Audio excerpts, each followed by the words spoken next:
I am the Empress's emissary, not yours.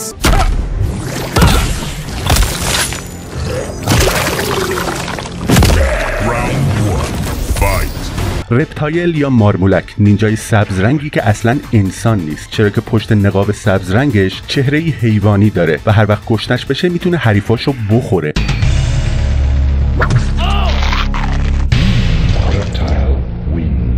سلام، اینجا بازی پلاته و امروز با شماییم با 15 فکت جالب درباره کاراکتر محبوب رپتایل.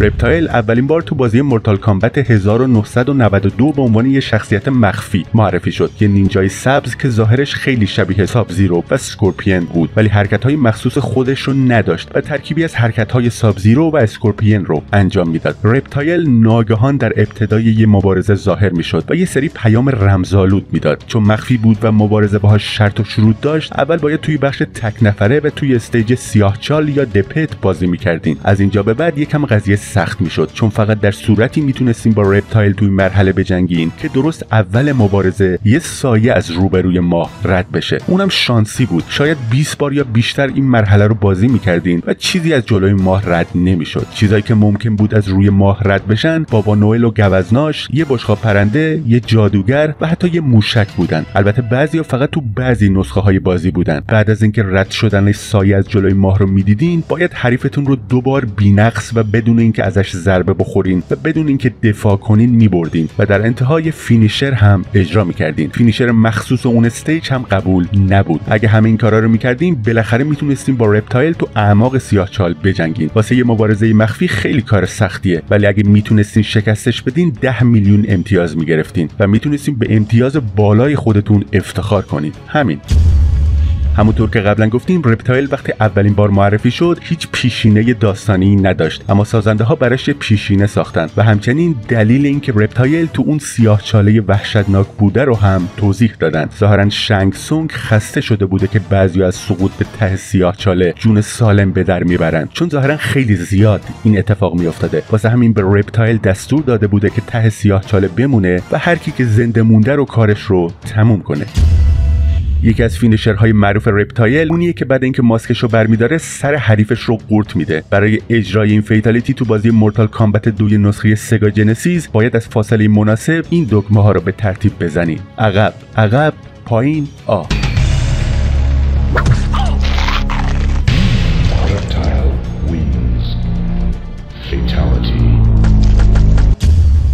رنگ خون رپتایل تو بازی‌های مختلف با 2 رنگ قرمز و سبز نشون داده شده. تو 2 تا بازی اول رنگ خونش قرمز بود. تو بازی التیمت مورتال کامبت 3 خونش رو سبز کردن. بعد تو مورتال کامبت 4 دوباره قرمز شد و از اون موقع به بعد بجز چند تا استثنا اکثر مواقع سبز بوده. یه نکته جالب دیگه اینه که تو مورتال کامبت 9 وقتی کابال یکی از فیتالیتی هاش رو روی رپتایل پیاده میکنه، مشخص میشه که تو اعضای داخلی رپتایل هم خون قرمز و هم خون سبز وجود داره. به نظر میاد سازنده ها هنوز نمیتونن تصمیم بگیرن خون رپتایل دقیقاً چه رنگی باشه. تو مورتال کامبت اکس اسم واقعی رپتایل بالاخره تو یکی از دیالوگ‌های ابتدایی بین رپتایل و ریدن فاش میشه. توی این دیالوگ ریدن رپتایل رو سایزاف خطاب میکنه. Step aside, Sizoth. You know my true name. And the path to your defeat.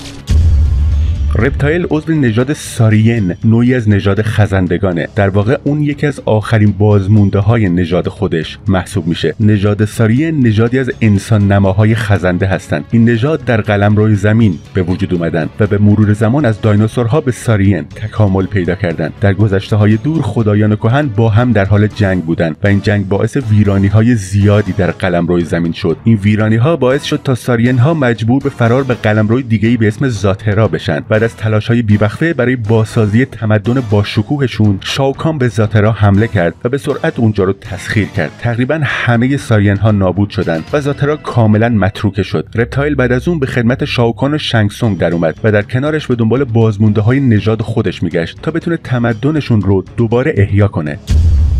بازیگر کاراکتر رپتایل تو بازی مورتال کامبت 3 جان ترکه. اون همچنین بازیگر همه نینجاهای التیمت مورتال کامبت 3 و همچنین شنگ سونگ تو همون بازی هم هست. سن واقعی رپتایل دقیقاً مشخص نیست. حدس میزنن که اون میتونه بین 10,000 تا حتی میلیون ها سال سن داشته باشه. البته خیلی هم بیراه نیست که اونقدر سن داشته باشه، چون جنگی که بین خدایان کهن رخ داد و باعث نابودی سرزمین اصلی سارین ها تو قلمروی زمین شد، میلیون ها سال پیش اتفاق افتاده. اما احتمال بیشتر اینه که رپتایل بعد از اون جنگ و تو زاترا به دنیا اومده باشه. تو بازی مورتال کامبت 2 ظاهرا تو مدل سازی سر رپتایل کاملا مجزا در نظر گرفته شده. به همین خاطر وقتی که خود رپتایل نامرئیه، اگه اون فینیشر معروف قورت دادنش رو پیاده کنین، سرش همچنان قابل دیدنه.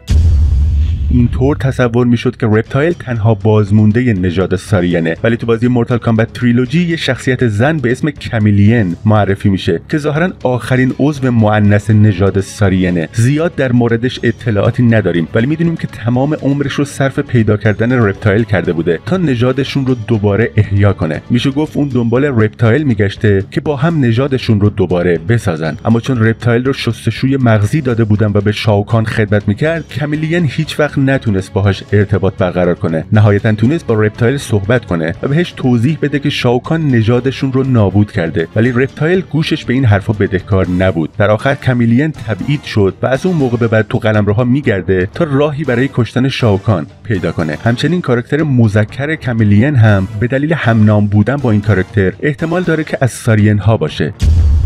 تو بازی مورتال کامبت 2 تو پایان بندی رپتایل مشخص میشه که اون فهمیده شنگ سونگ داره برنامه ریزی میکنه تا باقی مونده های نژاد سارین رو به بردگی برای شاوکان دراره. توی این پایان بندی رپتایل شاوکان رو شکست میده، علیه شنگ سونگ میشوره و باقی مونده های نژادش رو آزاد میکنه و بعدش همشون با آرامش زندگی میکنن. البته این پایان بندی رسمی یا به اصطلاح کنن نیست، ولی این میتونه نشون بده که شنگ سونگ یک کلکسیون مخفی از سارین های برده داره که رپتایل ازش خبر نداره. تو بازی مورتال کامبت 9 مبارزه مخفی با رپتایل برای ادای احترام به بازی اول دوباره به بازی اضافه شد. این مبارزه درست مثل شماره اول فقط تو بخش تک نفره و تو استیج سیاهچال یا دپت اتفاق میافته. رپتایل تو این نسخه مخفی هم درست مثل بازی اول از نیزه اسکورپین استفاده میکنه و همچنین میتونه مثل ساب زیرو یخ پرت کنه. توی یه مصاحبه ادبون، یعنی یکی از سازندگان اصلی بازی، گفت که ایده اولیه رپتایل به عنوان یک کاراکتر مخفی تو صف ماشین غذای بیرونبر یه رستوران KFC به ذهنش رسیده. ظاهرا تا آخر همون روز رپتایل به طور کامل برای اولین بازی مورتال کامبت برنامه نویسی و ساخته شد. رپتایل به همراه ساب زیرو و ریدن ضعیف‌ترین ضربات اشعه ایکس رو تو مورتال کامبت ایکس میزنن. حرکت اشعه ایکس رپتایل در کل فقط 31% به حریف آسیب وارد میکنه. در بازی مورتال کامبت 1 2023 و تو خط زمانی جدید، رپتایل برای اولین بار از زمان مورتال کامبت تریلوجی با فرم انسانیش به عنوان کاستوم اصلی حضور داره. درسته که شکل انسانیش تو بازی‌های شاولین مانکس و مورتال کامبت 9 هم دیده می‌شدن، ولی تو اون بازی‌ها لباسای جایگزینش بودن. همچنین تو هر دو تا حالت داستانی و مبارزه، بقیه شخصیت‌ها خیلی وقتا رپتایل رو با اسم اصلیش یعنی سایزات صدا میزنن. از یه هیولاکش سفید موی جهش یافته با قدرت‌های فراانسانی که به دنبال پیدا کردن دختر خوندشه تا داستان‌های پرپیچ و خم جادوگرای دنیای قصه با این ویچر کم حرف. سلام، اینجا بازی پلاته و امروز با شماییم با 25 فکت جالب درباره بازی ویچر 3.